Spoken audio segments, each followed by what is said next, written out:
So today is June 18th, and it is Autistic Pride Day. To commemorate this day, I wanted to talk about a topic that I have wanted to talk about for quite a while now, and I figured now is as good a time as any to talk about it, and it's called Applied Behavior Analysis, or ABA. Well, ABA, and as to oversimplify the definition of it, is the practice of applying the psychological principles of learning theory in a systemic way to modify behavior. And this is most commonly used on autistic people. However, as I've done research on this topic, my feelings about it have grown from mixed to just flat out almost revolted. And this is something I think a lot of other autistics can agree with. Now, I want to be clear that autistics are not a monolithic demographic. There is going to be widely varying opinions on this subject.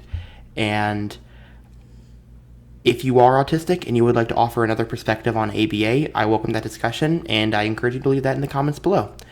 But anyway, let's get into why I think that ABA is bad for autistics. First of all, we have to look at the history of ABA. Who was one of the guiding leaders behind ABA? Well, you can look to a psychologist named Ivar Lovaas. Ivar Lovaas, who is often credited with creating the concept of ABA, he had a very ableist history, and this included quotes such as, you start pretty much from scratch when you work with an autistic child. You have a person in the physical sense. They have hair, a nose, and a mouth, but they are not people in the psychological sense. One way to look at the job of helping autistic kids is to see it as a matter of constructing a person. You have the raw materials, but you have to build the person. So obviously, I shouldn't have to tell you how horrible, ableist, and dehumanizing that quote is to autistics. But despite the, at best, questionable origin of ABA, this therapy is still used widely today, and it's still supported by organizations including Autism Speaks. However, when you look at the organization as a whole, you can kind of understand why they support it. Referencing a partnership in 2019 with Google in order to create, quote, the world's largest genomic database on autism, quote, the dedicated website stays rather vague when describing the purpose of the project, saying that it will provide the best resources to enable the identification of many subjects of autism. However, there is one large red flag. The website mentions that it can help make personalized and more accurate treatments. Further alarming language is used in the official article released by Autism Speaks, where they speak of developing new solutions for individuals with autism and their families. This is when you must remember the goals of Autism Speaks. They are not dedicated to helping autistic people. They are not dedicated to making a more accepting society.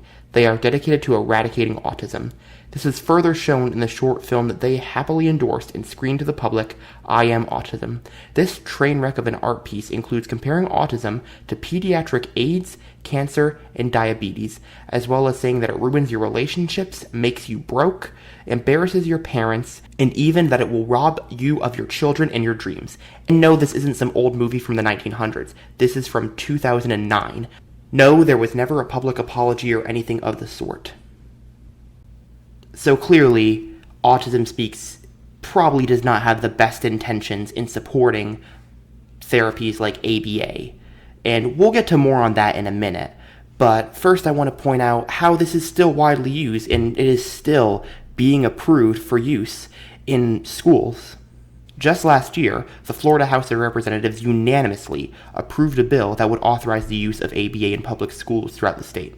It was supported by Renee Placentia, who has an autistic nephew, and it was advocated for by Representative Allison Tant, who said the following, quote, ABA therapies and techniques are the single best thing that have helped my son over the course of his life. So on behalf of my son, Representative Placentia's nephew, and thousands of school children across this state, I ask for your favorable consideration. So at the end of the day, while maybe the people who are supporting this, including, again, the parents and the uncles and aunts of autistic children, have good intentions, it's important to recognize that the history of ABA and its supporters who popularized it cannot possibly be ignored, especially when you consider other works of Lovaas. In the 1970s, he published in the Journal of Applied Behavior Analysis an article titled behavioral treatment of deviant sex role behaviors in a male child. This is straight up advocacy for conversion therapy for gay and trans people. This study demonstrated reinforcement control over pronounced feminine behaviors in a male child who had been psychologically evaluated as manifesting childhood cross-gender identity. The subject was treated sequentially in the clinic and home environments by his mother, trained to be his therapist. The mother was taught to reinforce masculine behaviors and to extinguish feminine behaviors by using social reinforcement in the clinic and a token reinforcement procedure in the home. During this treatment, his feminine behaviors sharply decreased and masculine behavior increased. This study suggests a preliminary step towards correcting pathological sex role development in boys, which may provide a basis for the primary prevention of adult transsexualism or similar adult sexual deviation. And obviously, unless you are just a straight up bigot, you know that conversion therapy is wrong. So when this is a psychologist, this is the same psychologist who helped popularize ABA, same person who also helped to further legitimize conversion therapy, should tell you a lot about it. He also straight up advocated for physical violence against autistic people who were, quote, misbehaving. And while this practice may no longer be used today in ABA, again, the history of it cannot be ignored. And again, ABA may not use violent measures of encouraging proper behavior in autistics, but still, its effects can be absolutely psychologically damaging towards autistics as they are forced to mask their identity. A study published just 6 months ago in the journal Autism in Adulthood really goes into further detail about this, and I will leave a link in the description below for you to check it out, because it goes into detail far more than I could.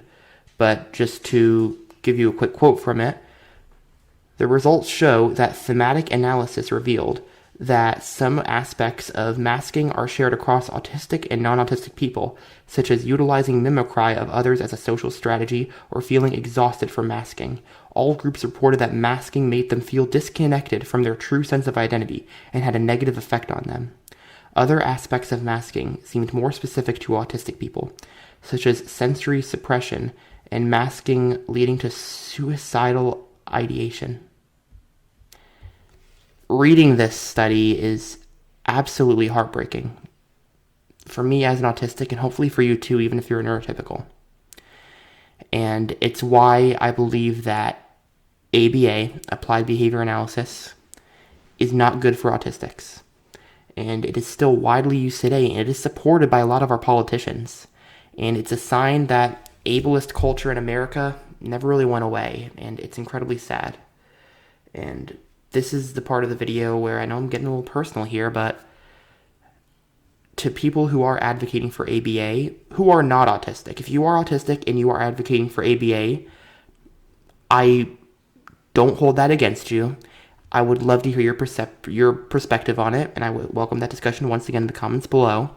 But if you are a neurotypical who is advocating for ABA, all I ask is that you have conversations with autistic people who can maybe influence your perception on this.